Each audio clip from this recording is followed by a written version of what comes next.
Alors, je n'ai plus personne en salle d'attente. J'ai accepté tout le monde. Je ne sais pas s'il y a des gens. Alors, les responsables vont m'aviser si quelqu'un a un problème de connexion. Donc, j'ai accepté tout le monde. Alors, aujourd'hui, on va essayer de terminer notre premier chapitre. Donc, je rappelle très rapidement, c'est quoi notre programme? Le programme est composé de 3 chapitres, à savoir la théorie d'échantillonnage, premier chapitre, les problèmes d'estimation, deuxième chapitre, et les tests statistiques, troisième chapitre. Le premier chapitre est composé de 3 parties. La première partie, c'est la taille de l'échantillon. La deuxième partie, ce sont les méthodes d'échantillonnage. Et la troisième partie, qu'on va voir aujourd'hui, les distributions d'échantillonnage. Alors, si vous avez des questions, donc je reçois des questions, et parfois je vais laisser les réponses à certaines questions, les réponses vont venir avec les exercices. Bon, lorsqu'on va corriger quelques exercices, peut-être vous aurez des questions, des réponses à vos questions. Sinon, vous me laissez les questions, je peux répondre à n'importe quelle question. Alors, aujourd'hui, ça sera les distributions d'échantillonnage. Alors, comme d'habitude, je vais travailler sur une page comme tableau. Alors, qu'est-ce qu'on entend par distribution d'échantillonnage?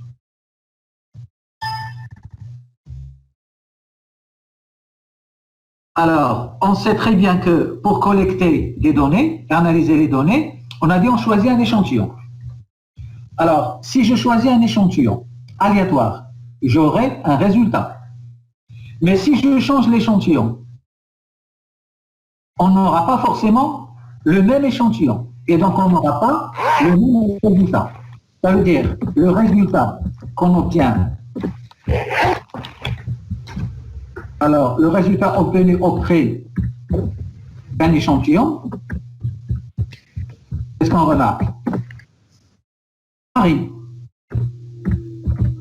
Alors, varie en fonction de l'échantillon. Je vous donne un autre exemple. Alors, supposons, je prends un échantillon d'étudiants parmi vous. Un échantillon d'étudiants parmi vous. Je prends par exemple 20 étudiants de façon aléatoire. Et je leur demande leur note. Chacun va me donner sa note et je calcule la note moyenne. Je vais trouver une moyenne. Alors, supposons, je répète le même travail dans les mêmes conditions et je choisis de façon aléatoire 20 étudiants. Est-ce que je vais tomber sur les mêmes 20 étudiants? Vous allez dire non, pas forcément. Donc, forcément, j'aurai d'autres étudiants. Est-ce que j'aurai les mêmes 20 notes qu'au premier échantillon? Bien sûr, forcément, non. Donc, est-ce que j'aurai la même moyenne que l'échantillon? Bien sûr, non. Donc, ça veut dire que la moyenne, elle va changer en fonction de cet échantillon. Donc, finalement, qu'est-ce qu'on peut dire? On peut dire que le résultat d'un échantillon est une variable aléatoire. Alors, quelque chose qui varie, on dit que c'est une variable. Par contre, le résultat de la population, c'est une constante. Il ne varie pas. Si je calcule la moyenne de tous les étudiants ici présents, je vais trouver une moyenne. Si quelqu'un fait le même travail que moi, et il calcule la moyenne de tous les étudiants, il va trouver la même moyenne que moi. Donc, ça veut dire le résultat de la population est une constante. Il y a une seule moyenne de la population. Mais est-ce qu'il y a une seule moyenne de l'échantillon? Bien sûr, non. Parce que la moyenne de l'échantillon, chaque fois que je change l'échantillon, la moyenne peut changer. Alors, puisque c'est une variable aléatoire, et on a dit, on a déjà vu les variables aléatoires, alors, une variable aléatoire est caractérisée par quoi? C'est le chapitre variable aléatoire du semestre précédent, mais j'ai fait des rappels. Comment on caractérise une variable aléatoire? Alors, une variable aléatoire est caractérisée par 3 choses. Lesquelles, si vous vous rappelez? La première chose, c'est la loi de probabilité. Est-ce que c'est une loi binomiale? Est-ce que c'est une loi normale? Etc.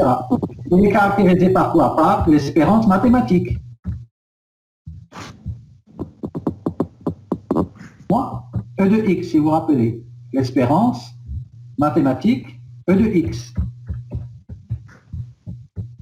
est caractérisé par quoi aussi? Par la variance V de x. C'est ça les caractéristiques d'une variable aléatoire. Et la variance. Lorsque je dis variance, c'est comme si je dis écart type, c'est la même chose.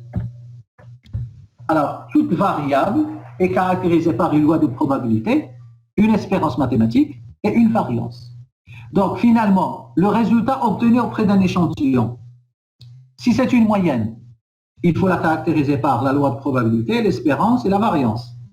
Si c'est une variance, il faut la caractériser par la loi de probabilité, l'espérance et la variance. Si c'est une proportion, il faut la caractériser par la loi de probabilité, l'espérance et la variance. Alors, je vais prendre ces trois paramètres. Pourquoi ces trois paramètres? Parce qu'on sait très bien, lorsqu'on étudie une variable, il y a deux cas. Soit elle est qualitative, soit elle est quantitative. Si elle est qualitative, on parle de proportion. Mais si elle est quantitative, on parle de moyenne et de variance. Parce que la moyenne est inséparable de la variance. Alors, je vais commencer par la distribution, l'échantillonnage de la moyenne. La distribution d'échantillonnage de la moyenne. Je rappelle, si je prends la moyenne de la population, c'est une variable ou bien une constante? On a dit, c'est une constante. Non, une constante. Il y a une seule moyenne de la population. Alors, la moyenne, la note moyenne de tous les étudiants qui sont présents avec moi maintenant, c'est une constante. C'est bon? C'est une constante. Alors, on va la noter petit n. Alors, lorsque j'écris n, en fait, c'est la moyenne de la population. Alors maintenant, si on prend un premier échantillon de taille petit n, alors, qu'est-ce que j'aurai? J'aurai des observations. J'aurai des observations. Ça veut dire que je prends 10 étudiants parmi vous. Alors, j'aurai la note du premier étudiant. Alors, ça peut être qui le premier étudiant? Et je prends un étudiant parmi vous. Je prends la première observation. Ça peut être qui? Vous allez me dire, ça peut être n'importe quel étudiant parmi nous. Ça veut dire que la première observation, je vais la noter grand X1. C'est quoi grand X1? Est une variable aléatoire. J'espère que vous m'avez compris. Lorsque je dis à quelqu'un de choisir 10 étudiants, un échantillon de 10 étudiants, alors il va commencer par choisir le premier étudiant. Est-ce que le premier étudiant qu'il va choisir, c'est une constante? Non. Et il y a plusieurs possibilités. Lorsque j'ai choisi de façon aléatoire, je peux tomber sur le premier étudiant, sur le deuxième étudiant, sur le troisième étudiant, jusqu'au dernier étudiant. Donc, ça veut dire le X1, ça peut être qui le X1? Ça peut être le premier étudiant, ça peut être le deuxième étudiant, alors c'est des minuscules, ça peut être le troisième étudiant, etc. Jusqu'à quel étudiant? X? X quoi? Quel n? Xn. Quel n? Grand N. Vous avez compris pourquoi j'ai mis grand N? Parce que si vous êtes... Le nombre de population. Exactement. Si vous êtes 90 et je choisis un étudiant par hasard, ça peut être qui? Ça peut être l'étudiant 1, ça peut être 2, ça peut être 3, jusqu'à 90. C'est bon? Alors, avec elle, et j'ai la probabilité. Alors, P de X1.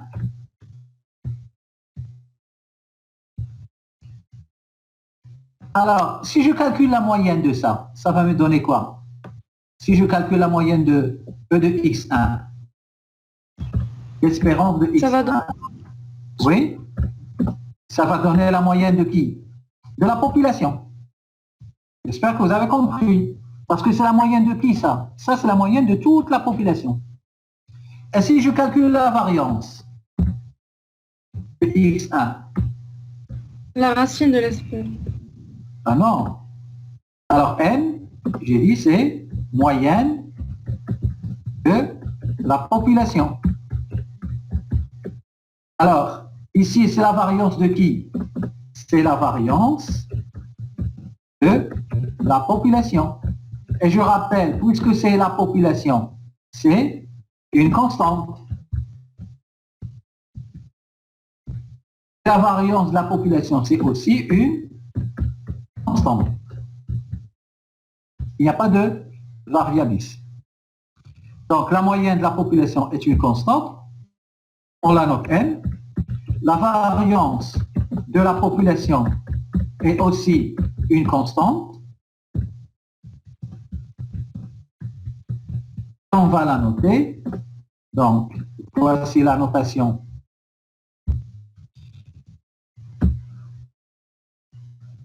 Alors, vous avez un symbole.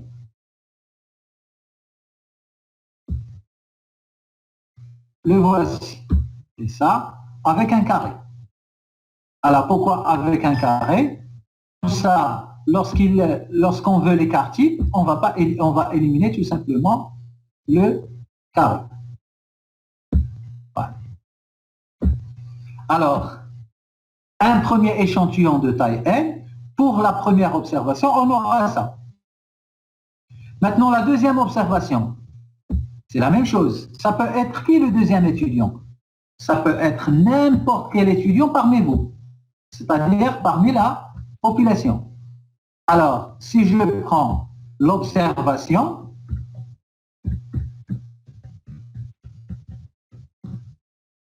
XI. Alors, ça peut être qui l'étudiant numéro I? Vous allez me dire, ça peut être n'importe quel étudiant. Donc, ça varie. Donc, c'est une variable aléatoire. Et donc, la même chose, à quoi est égale l'espérance de cette variable? C'est N. À quoi est égale la variance de cette variable? C'est la variance de la population. Et la variance de la population, je vais prendre sa notation. C'est ce que je viens de noter ici. Sigma carré.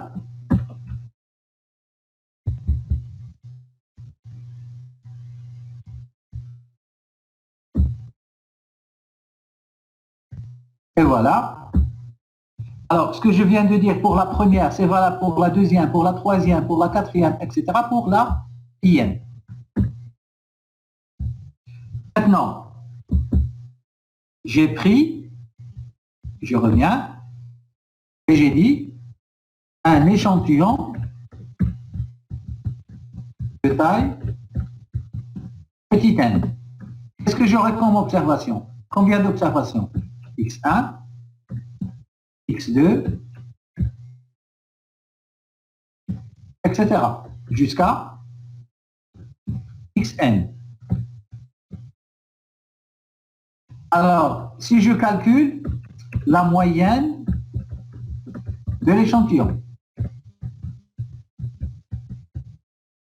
alors, quelle est la formule de la moyenne? Alors, c'est normalement, comment on la note? X bar. XI sur N. Exactement. Mais la notation, ça ne sera pas N.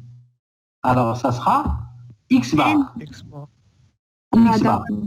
Donc, maintenant, en première année, le prof utilisait comme, comme notation X bar. Alors maintenant, moi, j'ai utilisé deux notations. Donc, il faut toujours rappeler de ces deux notations. Lorsque j'écris N, c'est la moyenne de la population. Lorsque j'écris X bar, c'est la moyenne de l'échantillon. Et la moyenne de l'échantillon, c'est sigma de XI. Donc, c'est sigma de xi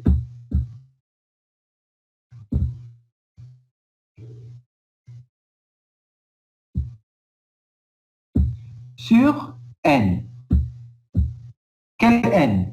Petit n ou bien grand n? Grand N. Non, petit n. C'est la moyenne de l'échantillon. C'est bon? Si je choisis 5 étudiants parmi vous, quelle sera leur moyenne? C'est la somme des notes divisée par 5. Si je veux la moyenne de tous les étudiants de la population, ça sera la somme des notes divisée par grand N. Attention. Donc, x bar, c'est la moyenne de l'échantillon. Alors, x bar, c'est une constante ou bien une variable? Variable. Variable. Exactement, une variable. Pourquoi c'est une variable? Parce que Variable. lorsqu'on change l'échantillon, la moyenne change. Mais la population, est-ce que la moyenne de la population change? Non. Non. Non. X bar, c'est quoi? Moyenne de l'échantillon est une variable aléatoire. Voilà. Alors, puisque c'est une variable aléatoire, on a besoin de quoi? Sa loi de probabilité, on l'espère, et sa variance. Voilà, ça veut dire j'ai besoin de quoi? J'ai besoin de loi de probabilité de quoi? De x bar ou bien de n? X bar. X bar. Voilà, parce que m, rappelez-vous, c'est une constante. J'aurais besoin de quoi aussi? L'espérance mathématique Et la de quoi? De x bar. Et la C'est-à-dire, variance de x. voilà, comment je note l'espérance mathématique? Ça veut dire e de x bar. Attention, ce n'est pas e de x. Bon, c'est e de x bar. Et j'aurais besoin de quoi aussi? De la variance de x bar. C'est-à-dire v de V X de bar. X bar. Voilà. Et c'est ça ce qu'on appelle la distribution d'échantillonnage de la moyenne. C'est ça, sa loi, son espérance et sa variance. Alors, pour la loi de probabilité de x bar, je commence par la loi de probabilité de x bar. Alors ici, variable aléatoire, caractérisée par la loi de probabilité, l'espérance et la variance. Alors, je commence par la loi de probabilité. Donc la loi de probabilité de x bar.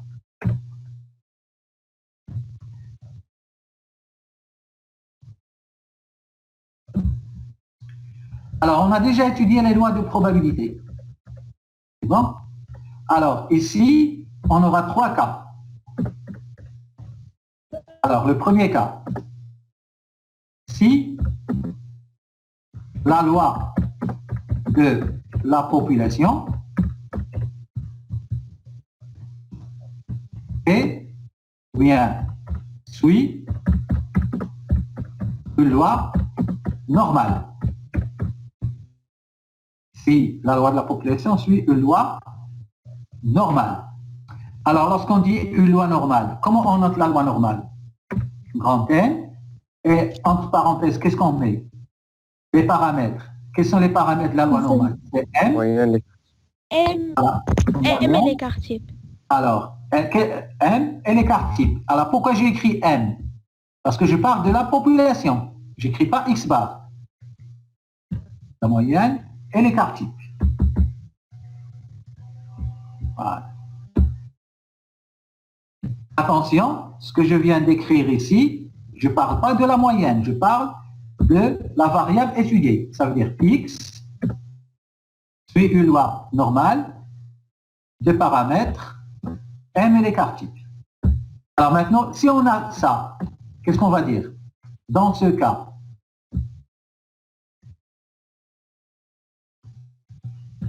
X bar, qu'est-ce qu'il est là? X bar suit aussi une loi normale. Et attention, de quel paramètre? C'est pas n.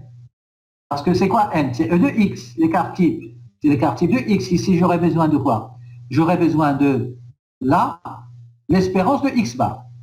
Alors, c'est la raison pour laquelle je vais commencer par l'espérance de x bar.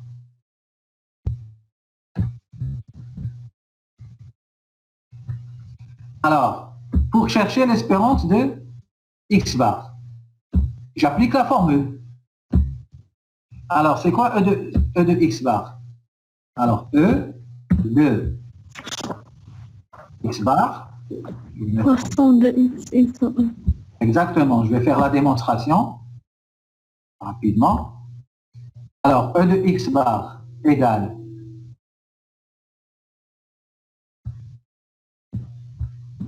E. C'est quoi x bar? C'est sigma de xi sur n. Alors, sigma de xi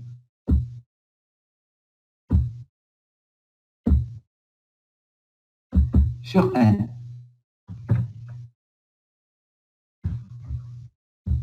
Alors, les propriétés de l'espérance. Lorsqu'à l'intérieur, j'ai une constante, qu'est-ce que je peux faire? Je peux faire sortir la constante. 1 Alors, sur n. donc, il va rester 1 sur n. Je la mets à l'extérieur. Donc, c'est 1 sur n. Qu'est-ce qu'il me reste? E de sigma xi. À quoi est égal E de xy? Pardon, E de x plus y. C'est E de x plus E de y. Ça veut dire ici, qu'est-ce que je peux faire? Je peux faire fois, regardez bien, alors sigma, alors pour être plus précis.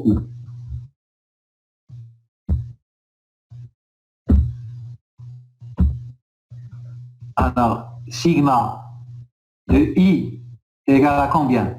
Donc, i égale à 1 jusqu'à petit n.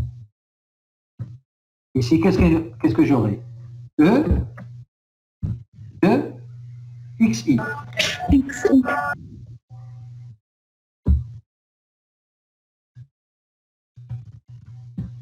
Voilà, je n'ai fait que appliquer la propriété. Alors, si je fais ça,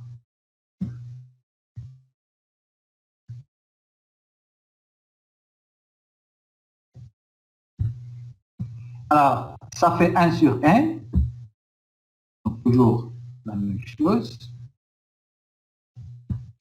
À quoi est égal E de xi? La moyenne. C'est-à-dire n.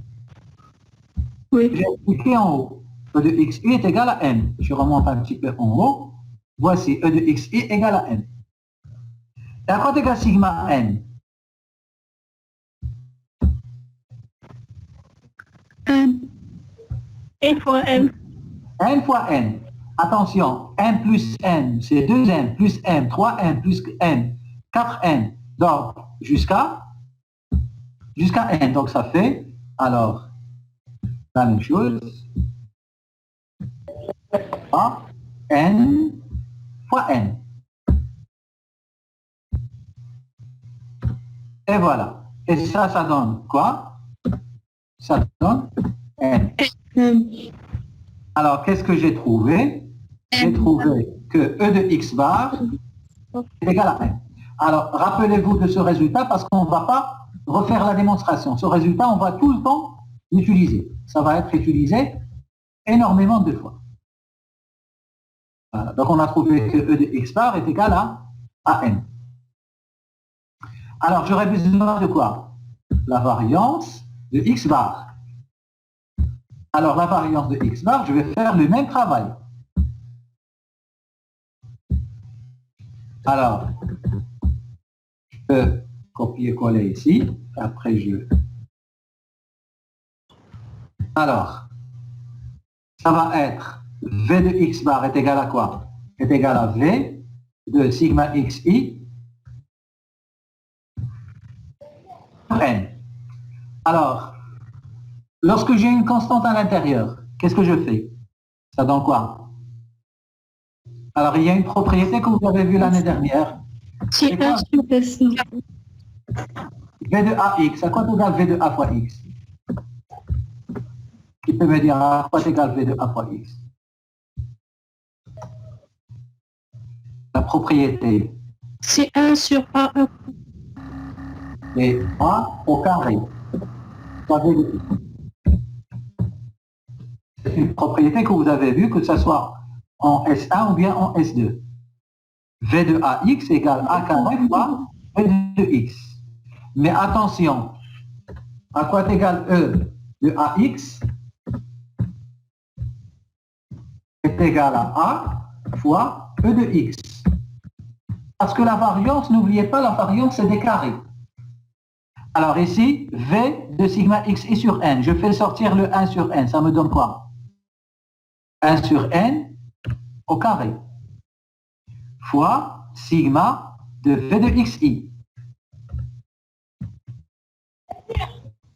Alors ça fait combien? Ça fait 1 sur n au carré, sigma, et c'est quoi V de xi? Je remonte en haut. C'est quoi la variance de la population? Vous remarquez, il est là. Sigma carré.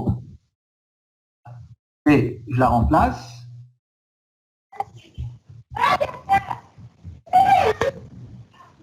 Ici. Alors, ça donne quoi? Ça donne 1 sur n au carré fois sigma carré plus sigma carré plus sigma carré, ça fait quoi? N sigma carré. Et ça fait combien à la fin? Ça fait sigma carré sur n. On va simplifier par n. Sur n. Alors, qu'est-ce que j'ai trouvé? J'ai trouvé que V de x bar est égal à sigma carré sur n. Sigma carré, je rappelle, c'est la variance de la population.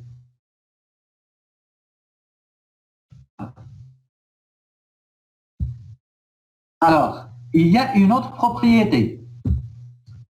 Alors, pour l'espérance, c'est pour ça que je vous ai dit, c'est important, le cours du semestre 2. L'espérance de x plus y égale à quoi? Est égale à l'espérance de x plus l'espérance de y. Ça, c'est une propriété. Attention, v de x plus y. Combien?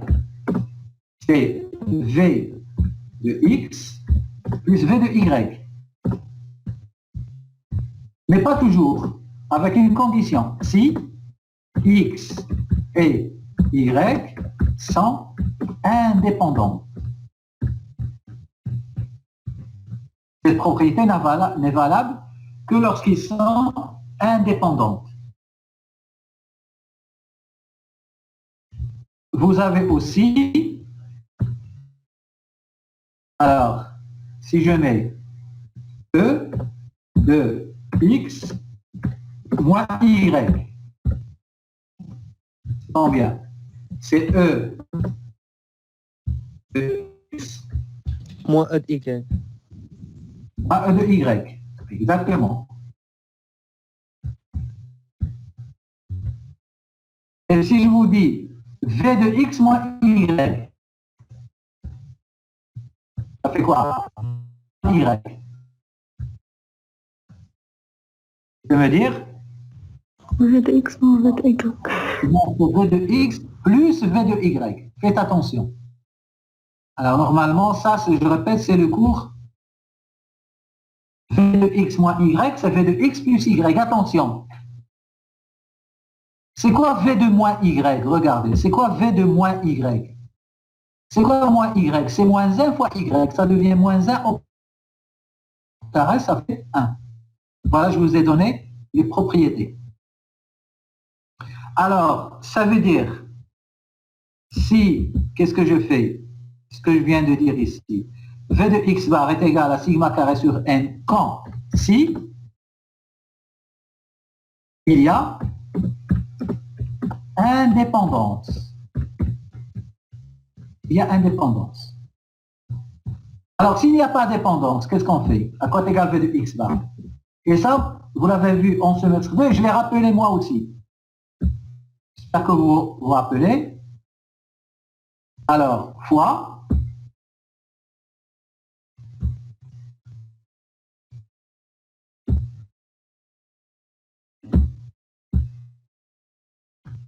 moins petit n sur grand N moins 1.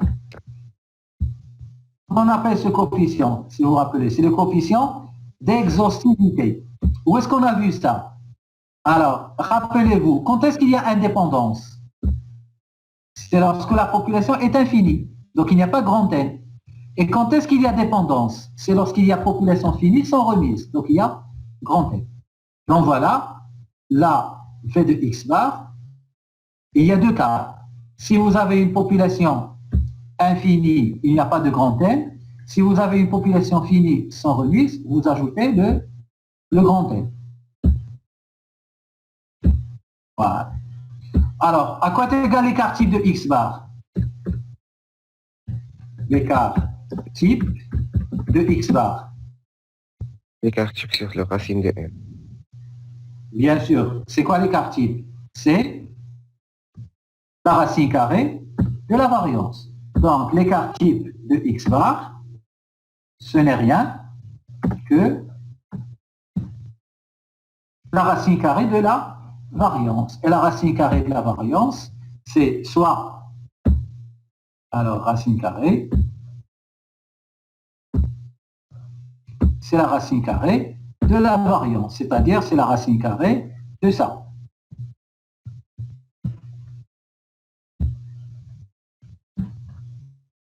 Donc ça, c'est l'écart type de x bar. Comment je vais noter l'écart type de x bar? Je vais utiliser le symbole écart type.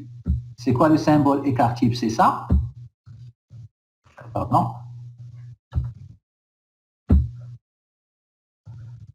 Alors, le symbole écart type, c'est ça. Mais ce n'est pas l'écart type de la population, c'est l'écart type de x bar. Alors, l'écart type de x bar. Voilà. Alors, l'écart type de x bar égale à la racine carrée. Et donc, ça, c'est égal à quoi? Si j'en ai mis la racine carrée en haut, ça va me rester l'écart type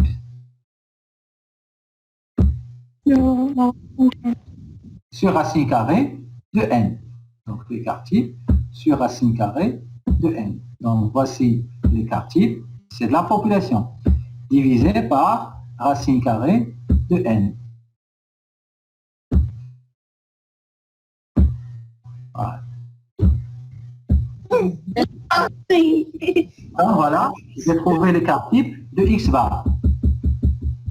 Mais attention, cet écart type de x bar, c'est dans le cas de l'indépendance. Alors, vous désactivez vos micros. Alors, ça c'est l'écart type de x bar. Je rappelle, dans le cas de l'indépendance. Si, indépendance. Alors, quelle est la différence entre indépendance et dépendance? La différence entre indépendance et dépendance, c'est le coefficient grand N moins petit n sur grand N moins 1. Alors, si c'est dépendance, ça va être quoi? Ça va être la même chose, sauf il faut multiplier par quoi? Il faut multiplier par quoi? Par la racine de n moins 1 sur... C'est la racine du coefficient. C'est pas le coefficient. C'est la racine du coefficient grand N Alors ça, c'est le premier cas.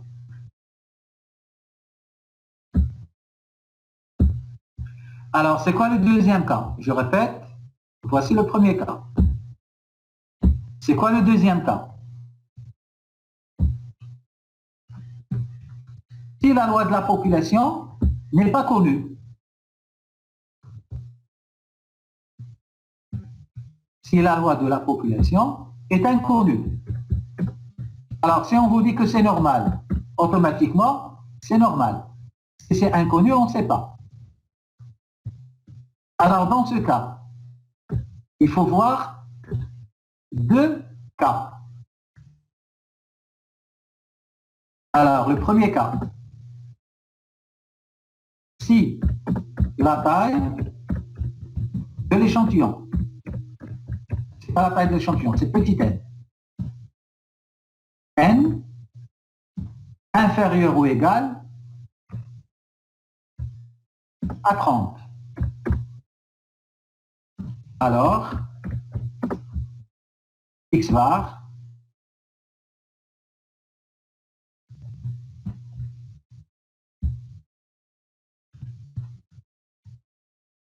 suit une loi de student.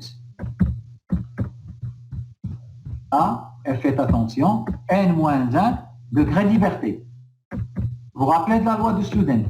La loi du student, pour lire la table, j'ai besoin de ce qu'on appelle un degré de liberté. Voilà, n-1 degré de liberté. Mais attention, si n est inférieur ou égal à 30, vous avez l'espérance et l'écart type, donc rien ne change. Vous allez prendre le deuxième cas, si la taille d'échantillon n est strictement supérieure à 30. Alors dans ce cas, x bar suit une loi normale. Et voilà. Donc lorsqu'on dit normal, il n'y a plus de degré de liberté. Donc voici la loi de probabilité de la loi de la moyenne. Alors je récapitule. La moyenne de la population, c'est petit n, c'est une constante. La variance de la population, c'est sigma carré, c'est une constante. La moyenne de l'échantillon est une variable aléatoire. Elle suit quelle loi? Si la population suit une loi normale, x bar suit une loi normale.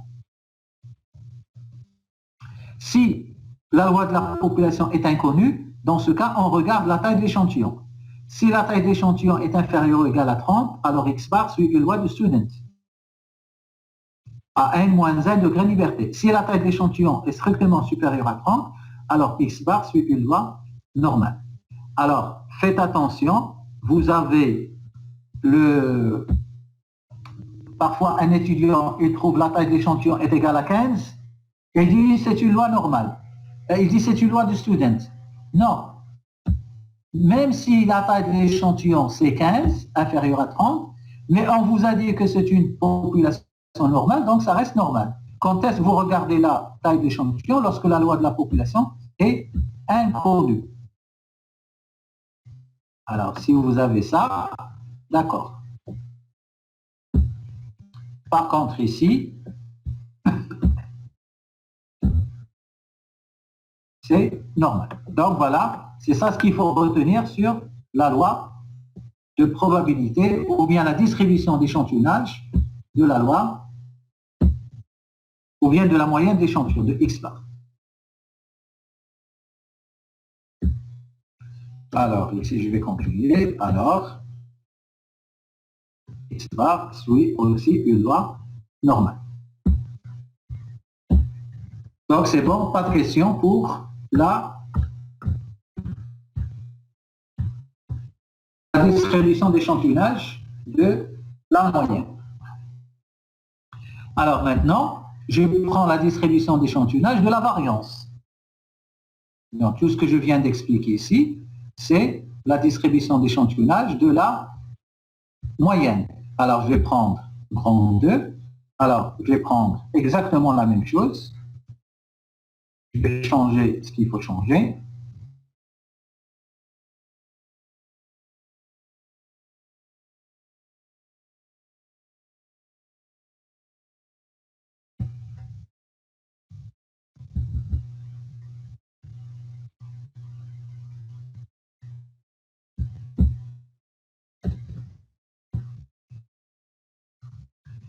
Alors, je suis toujours dans le cas quantitatif. Pourquoi dans le cas quantitatif? Parce que je pars toujours de la moyenne et de la variance. Distribution d'échantillonnage de la variance.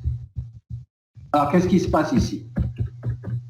Alors, la moyenne de la population, on a dit c'est une constante. La variance de la population est une constante.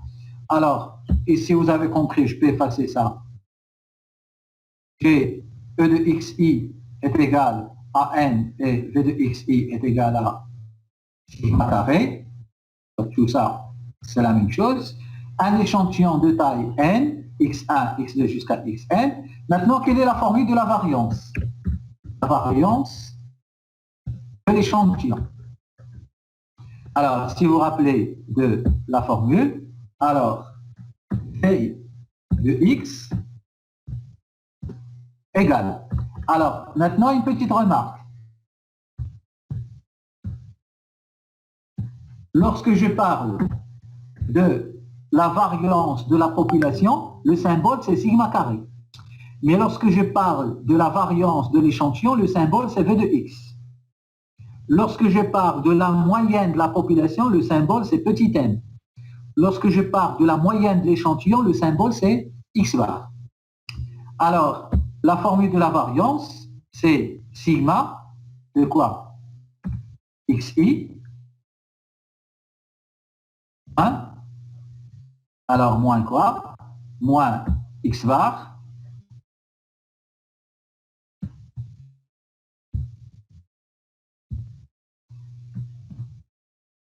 Alors, au carré, et le tout sur n. Voici la formule de la variance. Sigma xi moins x bar au carré sur n. Mais il y a une autre formule, je ne sais pas si vous vous rappelez de cette formule, il y a une autre façon de calculer la variance. Il y a la formule aussi développée. Alors, c'est quoi la formule développée? Alors, la formule développée, c'est sigma de xi au carré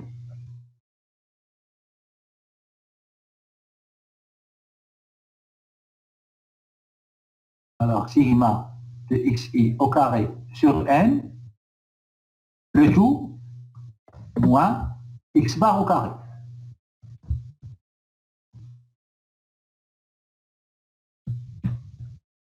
Moins, alors x bar au carré. Donc il y a deux formules pour calculer la variance. Alors si je change l'échantillon, vous avez compris, si je change l'échantillon, la variance change. Si je change l'échantillon, la variance change. Donc ça veut dire que V de x... Variance. Exactement. Donc lorsque je parle de V de x, c'est quoi V de x? C'est variance de l'échantillon. Est une variable aléatoire. Caractérisée par quoi? Il me faut la loi de probabilité de V de x.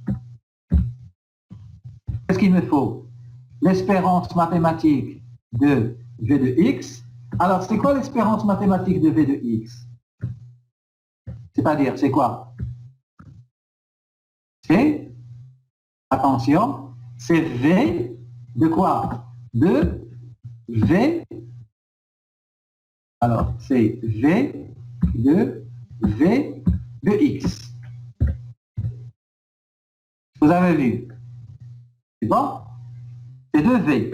C'est la variance de la variance. V de V de x. Et j'aurais besoin aussi de la... attention, pardon. Ici, j'ai pris l'espérance. C'est pas un problème. Je vais l'écrire ici.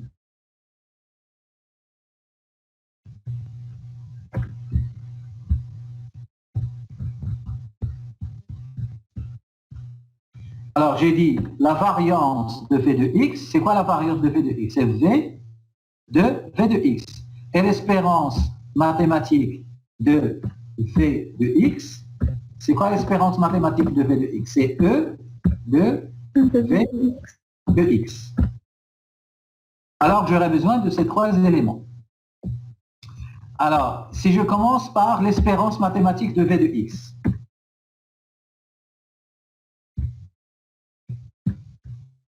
Alors, l'espérance mathématique de V de X. Alors, je vais effacer tout ça.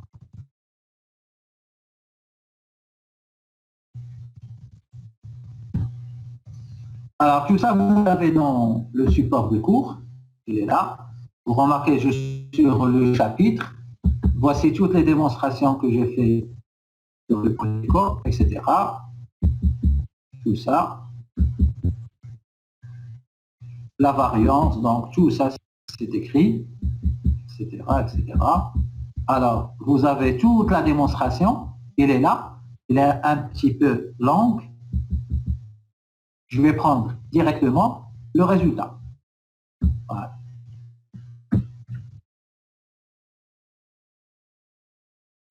On arrive à la fin, à ça. Alors, l'espérance de V de X, c'est n moins 1 sur n fois sigma carré. Vous savez très bien que sigma carré, c'est la variance de la population. Alors, qu'est-ce qu'il me faut aussi? Il me faut la variance de V de X. Alors, la variance de V de X, là aussi, je vais la prendre. Vous avez là la démonstration.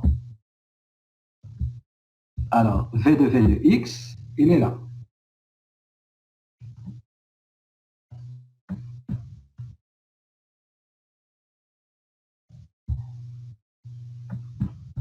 Alors, V de X, alors, je vais garder que le résultat. Et voilà. Alors, qu'est-ce qu'on remarque? V de X, il y a une puissance 4. Pourquoi il y a une puissance 4? C'est la variance de la variance, V de V. La première variance, c'est un carré. Et la variance de la variance, c'est un carré du carré. Et le carré du carré, c'est à la puissance 4. Voilà. Alors, avec une petite remarque, juste pour l'espérance.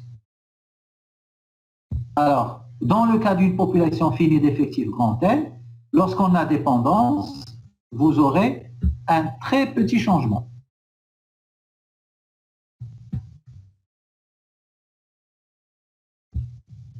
Le voici.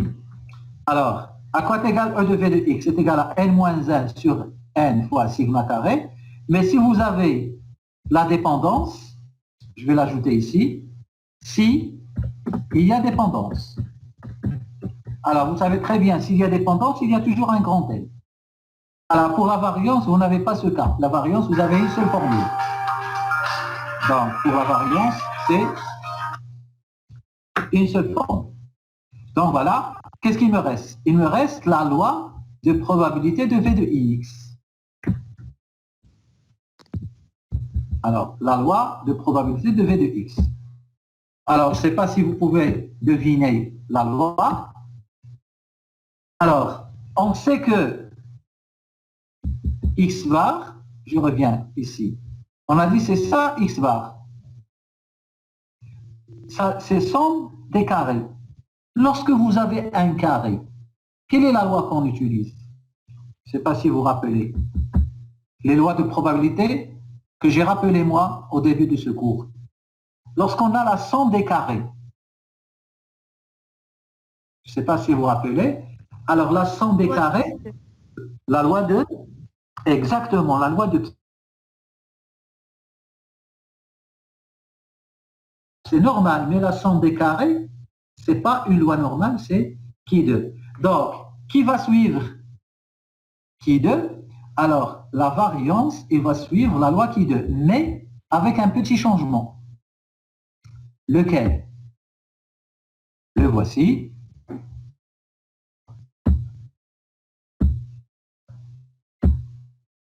Alors, n, lorsque je parle de n, c'est la taille de l'échantillon, donc petit n, fois sigma carré, fois v de x, pardon, c'est la variance qu'on cherche, qu'on étudie, c'est-à-dire la variance de l'échantillon, sur sigma carré.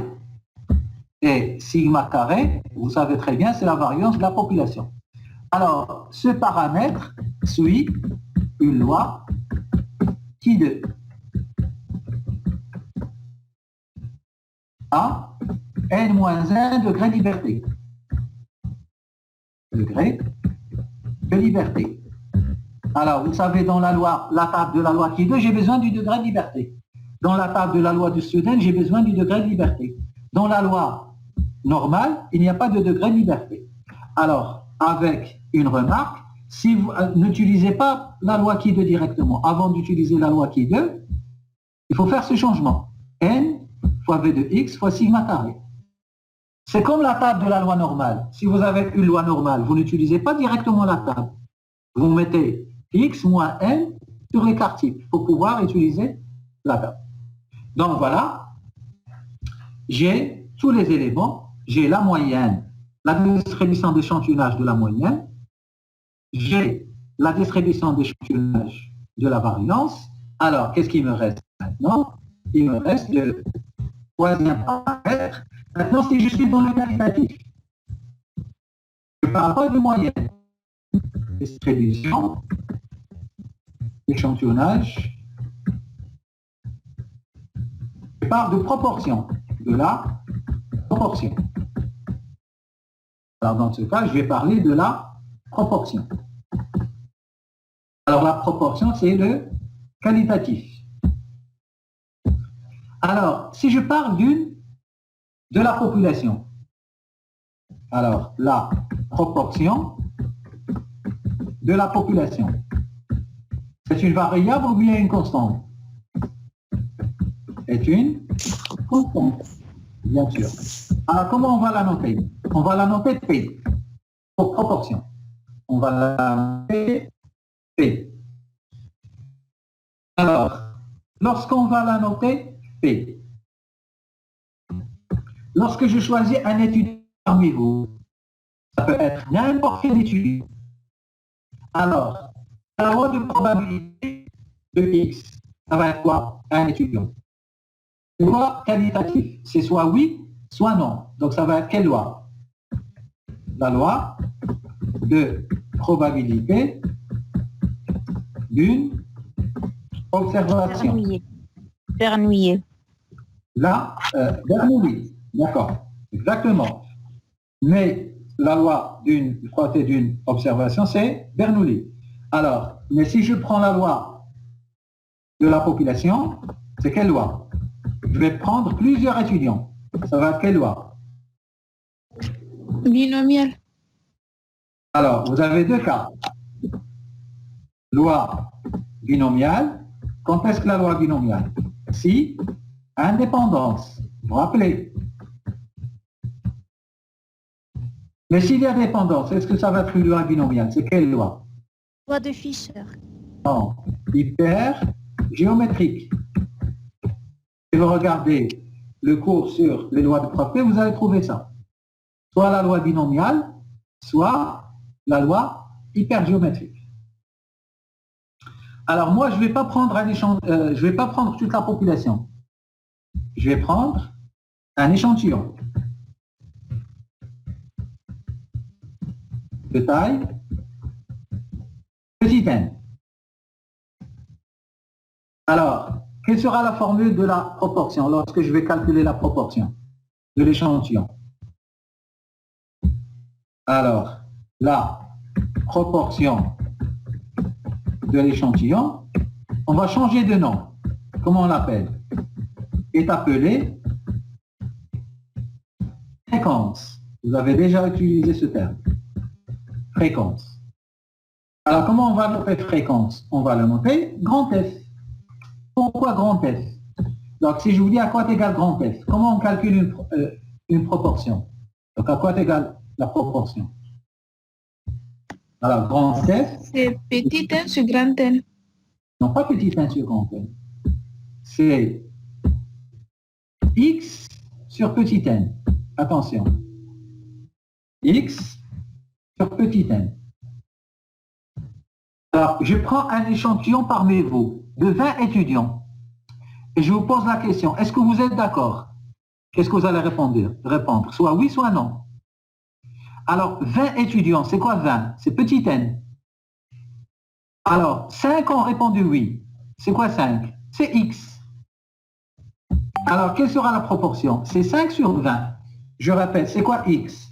On a déjà vu ça. C'est le nombre de succès. Bon, donc f est égal à x sur n. Alors, je répète, la proportion de la population, c'est P. La proportion de l'échantillon, c'est pas P, c'est X. Maintenant, je prends 20 autres étudiants. Est-ce que j'aurai les mêmes 20 étudiants? Pas forcément. Est-ce que j'aurai la même fréquence? Pas forcément. Donc, ça veut dire F. C'est quoi F? Proportion de qui? De l'échantillon. Et une variable aléatoire. Rappelez-vous, toujours le résultat de l'échantillon est une variable aléatoire. Alors, puisque c'est une variable aléatoire, qu'est-ce qu'il me faut? La loi de probabilité, l'espérance et la variance. Alors, si je prends le x, qu'est-ce que vous avez dit? On a dit c'est une loi soit binomiale, soit hypergéométrique. Alors, si je vous dis à quoi est égal E de x? Binomial. N par P. Rappelez-vous, V de x. À quoi est égal V de x? NPQ.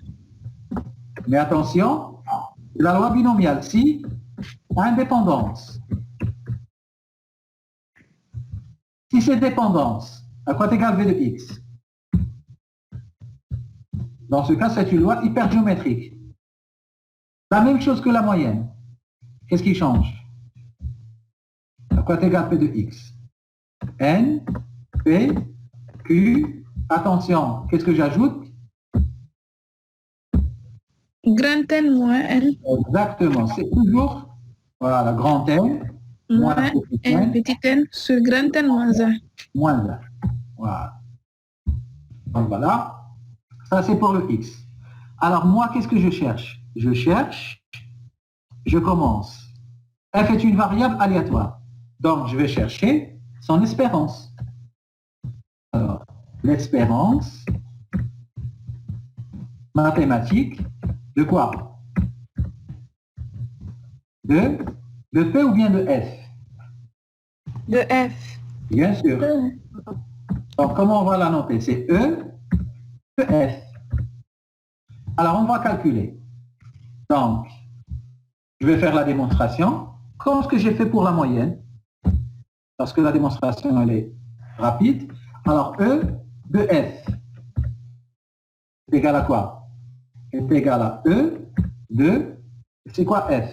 On va dire c'est X sur N. Voilà. C'est X sur petit n.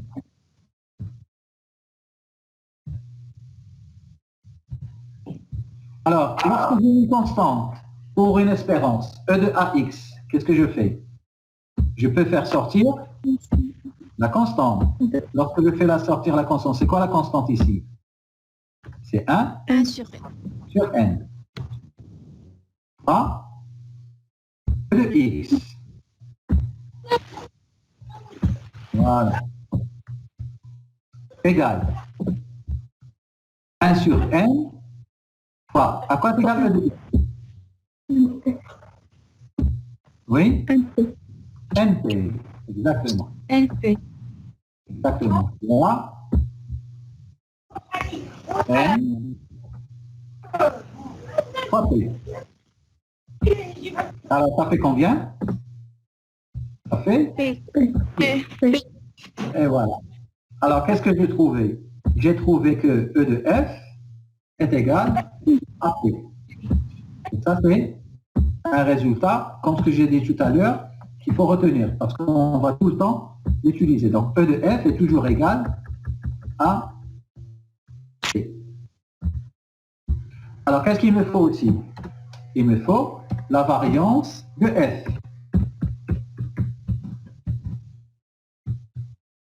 C'est quoi la variance de f? C'est v de f. Alors, je ferai la même démonstration.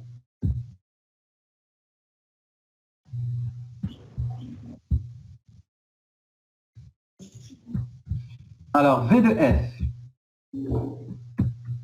c'est v de x sur n. Alors, la suite, v de ax, ce que j'ai fait tout à l'heure, v d'une constante. V de X. Oui. 1 sur, 1 sur n fois v de x. non, 1 sur n au carré. Rappelez-vous, je l'ai rappelé tout à l'heure. C'est pas n, c'est au carré. Fois v de x. À quoi égale v de x? Donc, c'est 1 sur n au carré. À quoi égale v de x? N. Fois n plus fois q. Il y a indépendance. Bien sûr, vous connaissez la suite. Si c'est dépendance, n fois p fois q. Alors, ça fait combien ça? C'est 1 sur N. PQ sur n, exactement. Donc, ça fait PQ sur n. On simplifie par n. Et donc, voilà, on a trouvé E de f est égal à PQ sur n. Le complexe est égal à PQ sur n. Qu'est-ce qu'on vient de dire? Si indépendance.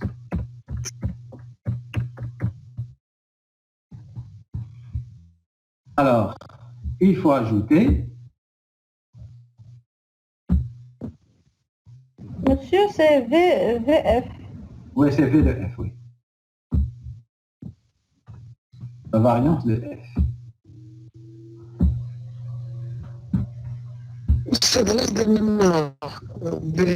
Alors, s'il y a dépendance, qu'est-ce qu'on va faire? On va tout simplement ajouter fois N moins M sur N. n, exactement, donc vous avez compris la différence. Alors, grand N moins petit n sur grand N moins 1. Et voilà.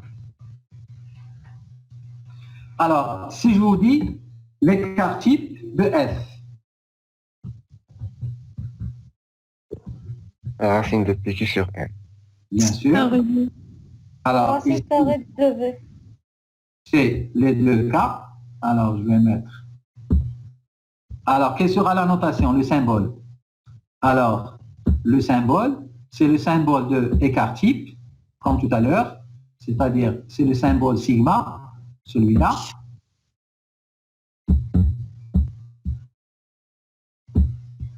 Alors, c'est sigma de quoi? De f. Tout à l'heure, j'avais mis sigma de x bar. De f. Voilà. Alors, on a dit est égal à racine carrée.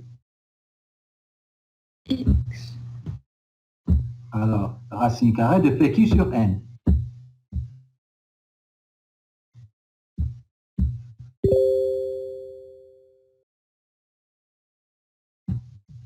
Voilà. Alors, s'il y a dépendance, sinon, si indépendance, pardon, si indépendance. Alors, sinon, vous savez ce qu'il faut faire. Donc, il faut ajouter, alors, l'écart type de f.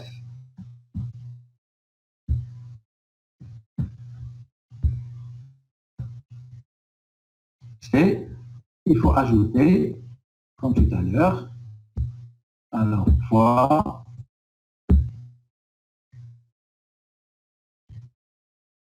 racine carrée, ou bien vous pouvez mettre le tout, je préfère le mettre à part pour montrer que c'est un coefficient qu'on ajoute. Donc, comme d'habitude, grand N moins petit n sur grand N moins 1. Alors là, s'il y a dépendance. Alors, qu'est-ce qui reste? Alors, il reste la loi de probabilité de F. Alors ici, c'est très facile. Alors,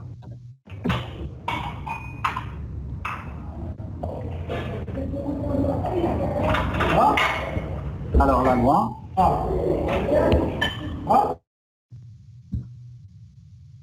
Loi de probabilité de F.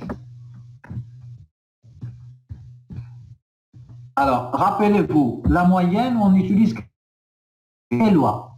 Alors, la moyenne, on utilise soit la loi normale, soit la loi du student. Je vous ai donné BK. La loi, la variance, on utilise quelle loi? On utilise la loi qui 2. Maintenant, pour la proportion, il y a une condition. Si n est supérieur ou égal à 30 et np supérieur ou égal à 5, alors f suit une loi normale. Comment on la note la loi normale? Grand N, entre parenthèses, l'espérance c'est P, et l'écart type, le voici. Alors, il n'y a pas autre possibilité. C'est la loi normale, mais il faut vérifier ces deux conditions. Alors, vous pouvez me dire une chose. Oui, monsieur, mais si n est inférieure à 30, je vais vous dire, il n'y a pas de solution. Donc, il ne faut jamais prendre un échantillon inférieur à 30. Et on résout le problème. Et ça, on l'a vu dans la taille de l'échantillon. J'espère vous rappeler de ça, la taille de l'échantillon. La taille de l'échantillon, lorsqu'il s'agit d'une proportion, qu'est-ce qu'on a dit? La taille de l'échantillon augmente. Comme ça, on va tout le temps utiliser la loi normale. C'est bon? Et voilà ce qu'on a, toutes les distributions d'échantillonnage. Alors, je peux résumer tout ça dans un grand tableau. Maintenant, je ferai juste un résumé.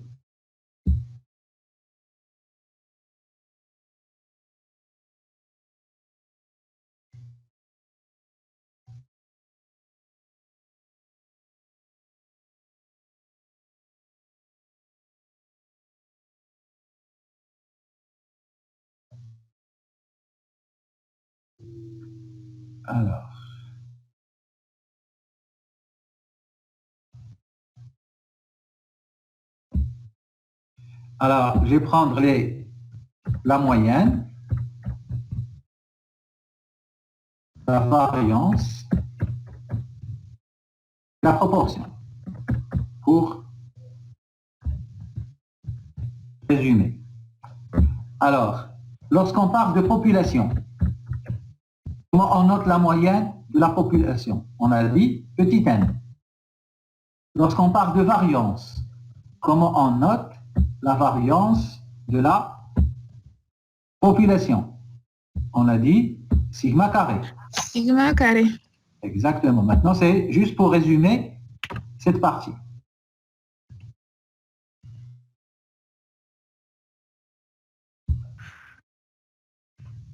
Bon.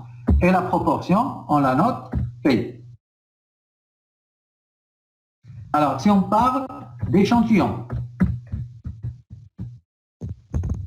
X bar. on note la moyenne. X bar. X bar. Et quelle est sa formule? Vous connaissez très bien sa formule. Elle est là. Je vais juste la copier.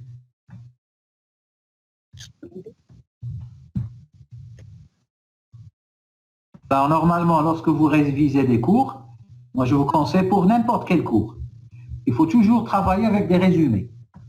Moi, j'essaie de vous aider, je vous fais le résumé de cette partie. Alors, la variance, comment on note la variance de l'échantillon?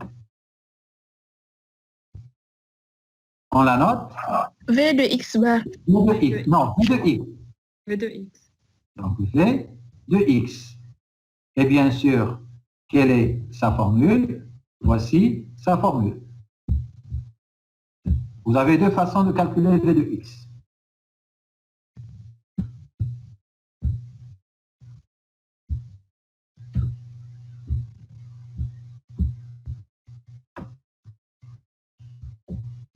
Ça, c'est la variance de l'échantillon.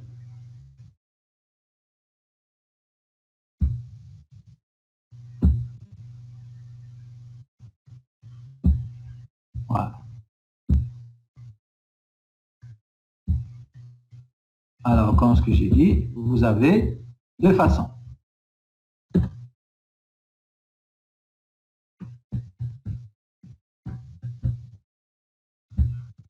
Alors, la proportion. Comment on note la proportion de l'échantillon? F et sa formule, c'est X sur N.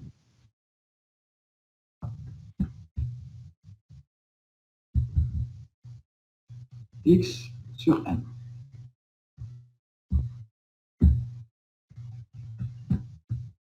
Alors maintenant, pour chaque paramètre, l'espérance mathématique. Je vais écrire juste l'espérance, vous avez compris. Alors, à quoi est égal E de X bar? Je reviens. La voici. On a dit E de X bar égale à N.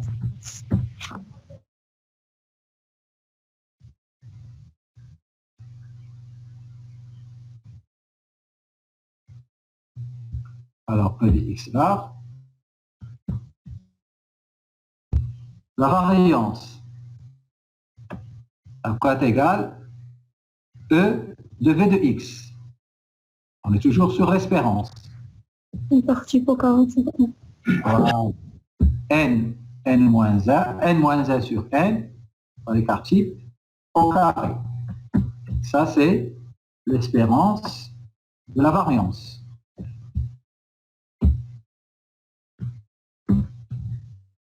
Alors,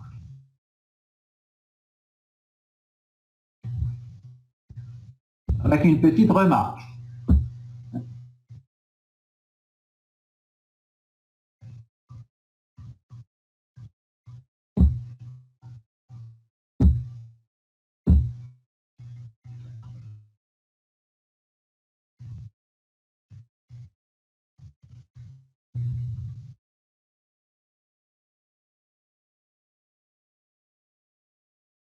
Voilà.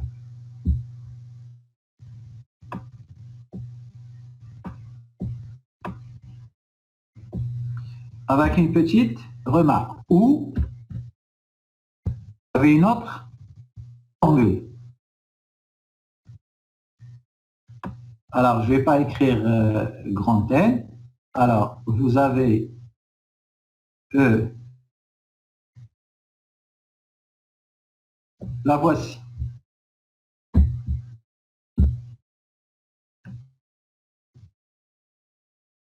Vous avez grand N. Ça, c'est pour l'espérance de la variance. Alors, vous avez compris ce que ça veut dire ou.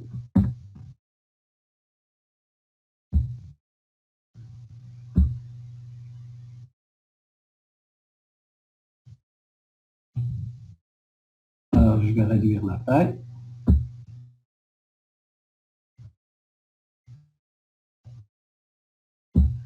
Voilà.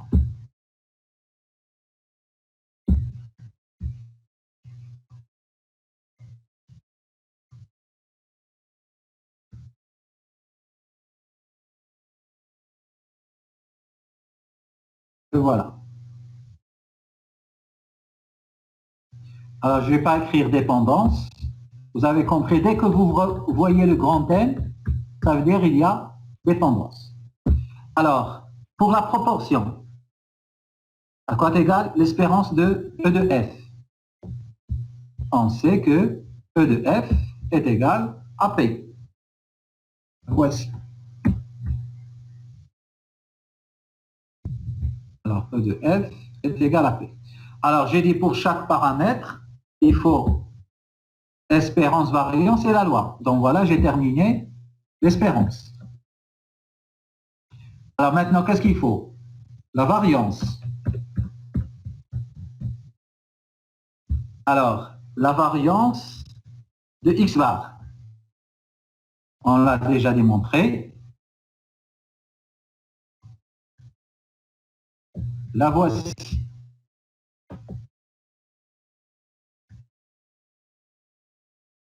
Les deux.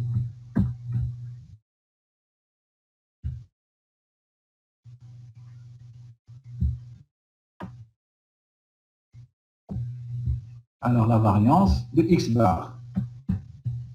Alors, vous avez s'il y a indépendance et s'il y a dépendance.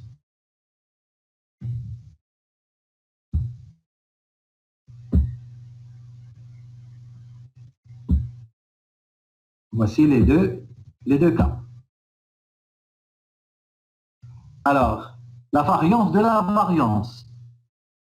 On a déjà vu ça. La variance de la variance, elle est là.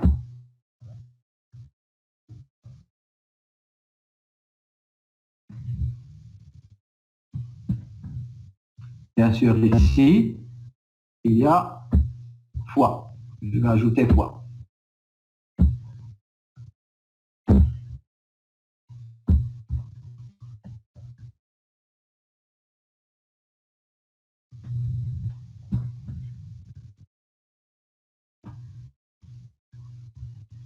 Alors, ça fait ça.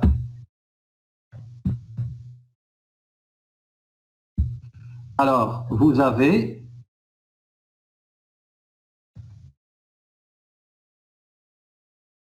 la variance d'une proportion, c'est-à-dire la variance V de F.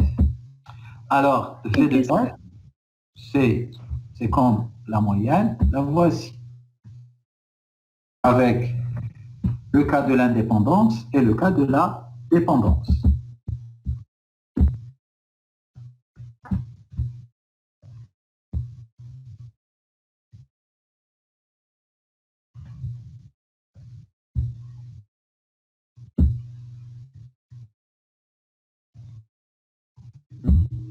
Voilà.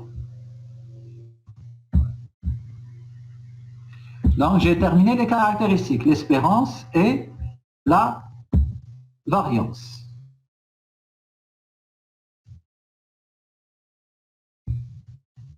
Alors, qu'est-ce qui reste? La dernière chose, c'est la loi. Loi de probabilité. Alors, pour la moyenne, si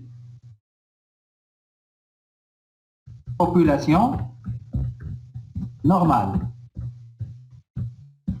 alors quoi? Alors, X bar suit loi normale. Voilà. Alors, X bar suit une loi normale. Ça, c'est le premier cas.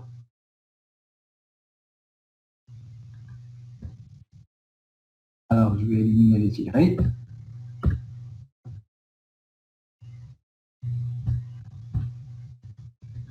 Alors maintenant, si population inconnue et petit n inférieur à 30, inférieur ou égal à 30.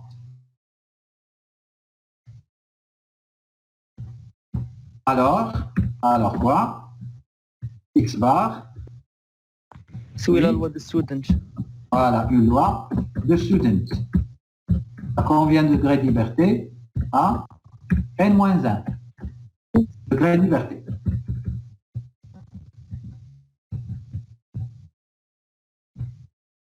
Alors, le dernier cas, si C'est pas le 30. population inconnue et n supérieur à 30. alors x bar, normal. exactement, suit une loi normale. Voilà. Alors pour la variance, alors vous vous rappelez la variance, c'est une loi qui de, mais c'est pas v de x qui suit une loi qui de, rappelez-vous de ça très bien. C'est ça, c'est n fois v de x qui suit une loi qui de.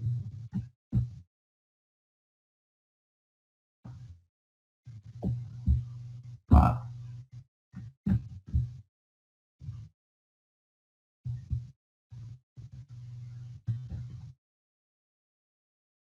Alors, le dernier cas, c'est la proportion. Alors, qu'est-ce qu'on a dit? Voici, il est juste à côté.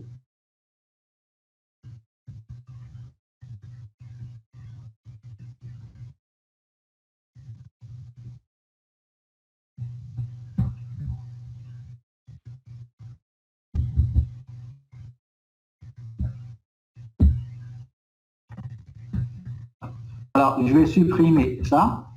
Vous savez pourquoi? Voilà.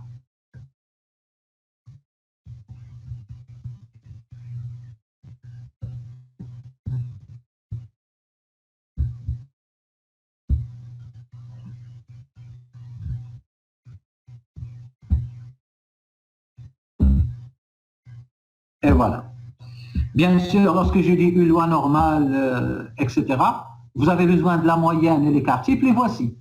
Alors, j'ai pas mis l'écart type, je pense que j'ai pas besoin, parce que j'ai mis les variances. L'écart type, c'est tout simplement la racine carrée. Ça veut dire ici la moyenne, si je vous dis c'est une loi normale, la moyenne, elle est là, n, et l'écart type, c'est pas sigma carré sur n, c'est la racine carrée, ou bien l'écart type sur racine carrée de n. Donc, ce tableau, il résume, je vais mettre un titre, et les distributions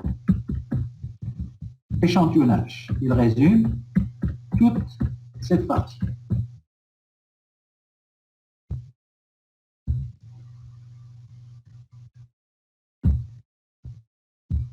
Donc voilà, toute la partie distribution échantillonnage. Donc avec ça, j'ai terminé le chapitre 1. Alors ce que je viens d'écrire aujourd'hui, je vais le mettre sur la classe, comme ça vous pouvez la voir. Donc, tout le support du cours, vous pouvez le lire tranquillement et en plus vous avez le résumé. Alors ici vous avez quelques exercices, donc je peux prendre un premier exercice, par exemple, celui-là.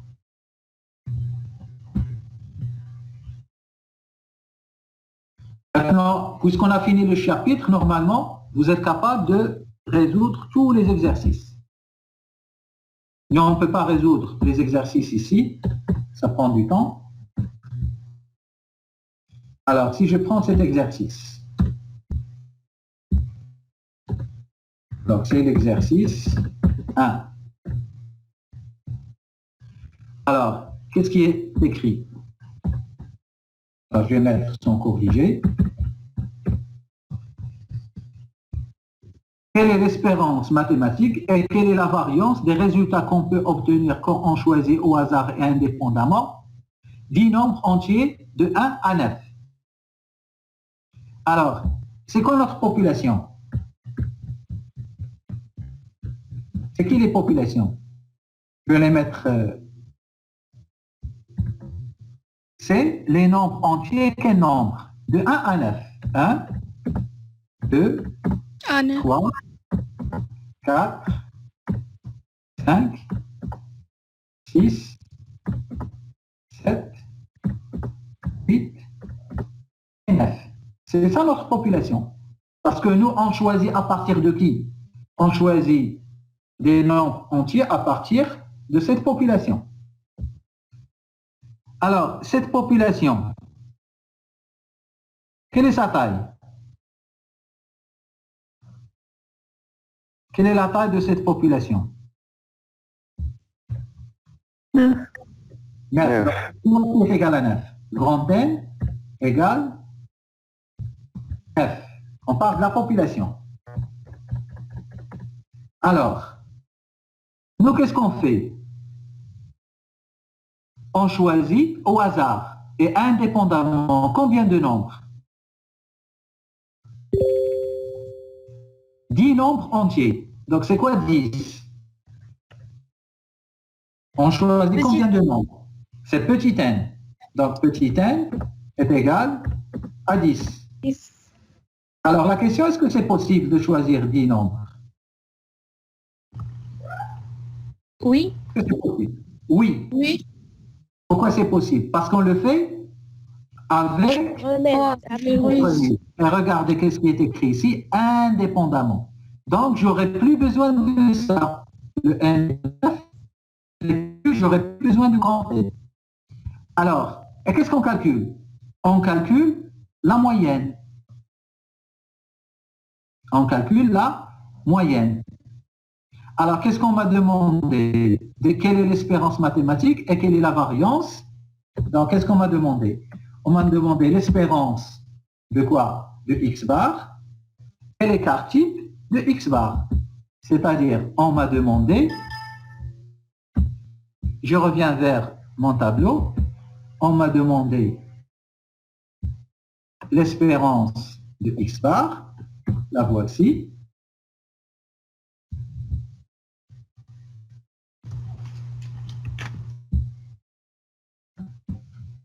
Qu'est-ce qu'on m'a demandé aussi? On m'a demandé l'écart type de x bar. Oui, mais pour calculer l'écart type de x bar, je serais obligé de calculer quoi? La variance de x bar. Variance. Alors, laquelle des variances? La première ou bien la deuxième que je vais prendre? La première, parce qu'il y a un Indépendance. Exactement. Et donc, je prends ça et on m'a demandé de calculer ça. Alors maintenant, je commence. J'ai besoin de n. C'est quoi n? C'est la moyenne de qui? De la population. Alors, la moyenne de la population, ça va être n. Donc ça va être quoi n? Petit n. Quelle est la formule de la moyenne? Grand N sur N, sur petit n. Non. Comment je calcule la moyenne? Petit n sur grand n. Comment vous X calculez sur la petit moyenne? X et sur C'est la somme des i sur C'est la petit somme n. de i, non pas petit n. C'est la somme. Grand n. Oui, mais je vous ai dit la moyenne de la population. Alors, si je vous dis la moyenne, la note moyenne de tous les étudiants, et vous êtes 100, vous allez diviser par 100. Oui. Et puis je prends un échantillon de 20 étudiants, et je veux la moyenne de l'échantillon. Vous allez prendre la somme des 20, vous allez diviser par 20. Alors attention ici, c'est pas petit n, c'est grand n. C'est 9. Parce que je cherche la moyenne de la population. Alors, ça va être quoi? Quel est le calcul que je vais faire? La somme, c'est 1, plus 2, plus 3, plus 4, plus 5, plus 6, plus 7, plus 8, plus 9. C'est la somme de toutes les observations. Divisé par quoi? Par 9. Et donc, voilà la moyenne. Alors, je prends la calculatrice. 45. 45, c'est la somme. Oui. Divisé Sur par 9. Ça fait 5. C'est ça? Voilà. Alors, qu'est-ce que je dois calculer aussi? Sigma carré. C'est quoi sigma carré? C'est la Parce variance qu'il y a de la population. population. Voilà, la variance de la population.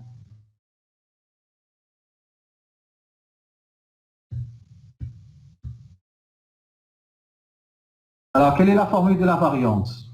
Vous avez deux façons de calculer la variance. Bon. Alors, il y a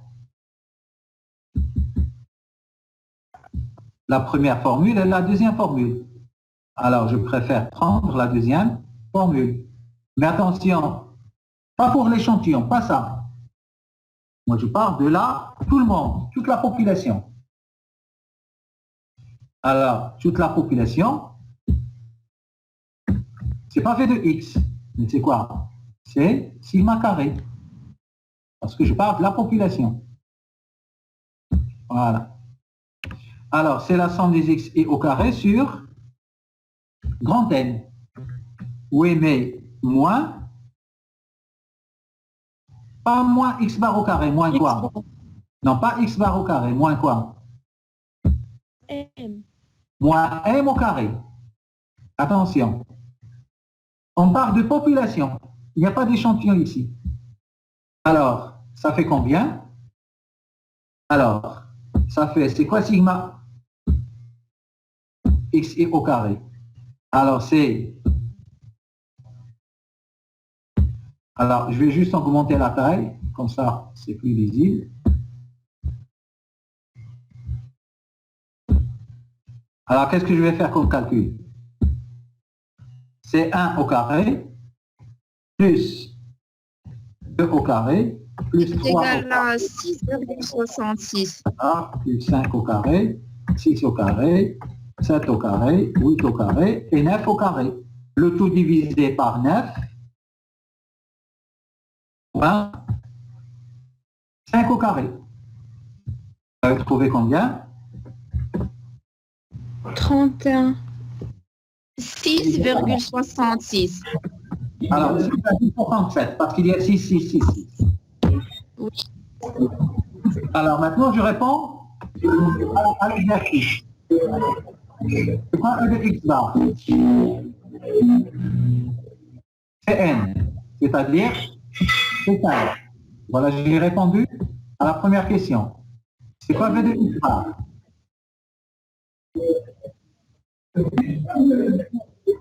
Alors, v de x bar, je peux faire, c'est sigma carré sur n, c'est-à-dire sigma carré, c'est ce que je viens de trouver, c'est 6,67 divisé par, attention, 10. Ça fait 0,667. C'est 26,67. 0,667. Voilà, j'ai divisé par 10. Alors, je m'arrête là parce que je m'arrête pas là parce qu'ils m'ont demandé l'écart type. Alors, après, l'écart type de quoi? L'écart type de x bar, c'est-à-dire sigma, elle est là, de x bar.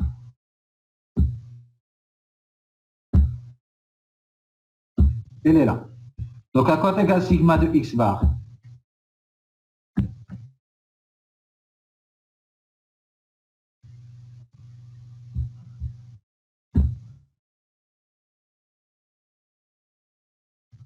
C'est la racine carrée de la variance, tout simplement. C'est la racine carrée de la variance.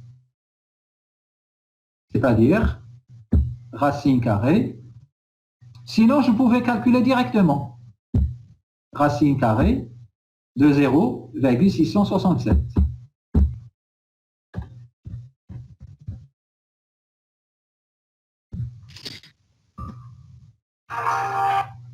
0,81. Et voilà, on a trouvé, pardon, tout ça, c'était mal écrit. Égal, racine carrée de 0,667, ça fait 0,81. Et donc voilà, on a calculé ce qu'on nous a demandé. Alors, mais c'est exprès, j'ai pris une population connue, 1 jusqu'à 9. Pour calculer la moyenne, c'est quoi la moyenne de la population? C'est la moyenne de ces 9 valeurs.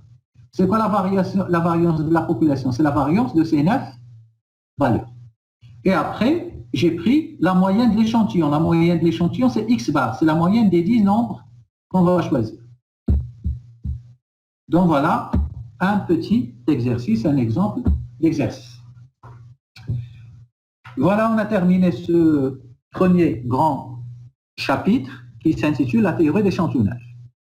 Alors, je vous conseille de faire vous-même les exercices et s'il y a un problème dans un exercice, je peux le corriger. Mais de toute façon, après, je peux vous donner la correction de toute la série des exercices. Je préfère la semaine prochaine, donc démarrer le deuxième chapitre, sauf si vous me demandez un exercice particulier, je peux le faire, c'est-à-dire vous donner la solution. Alors, je ne sais pas si vous avez des questions. Merci, monsieur. Non, ok, c'est bon. Pas de quoi. Merci à vous aussi. Merci à vous aussi. Merci, monsieur. Merci, monsieur. Merci à vous. Merci, monsieur. Je vous en prie.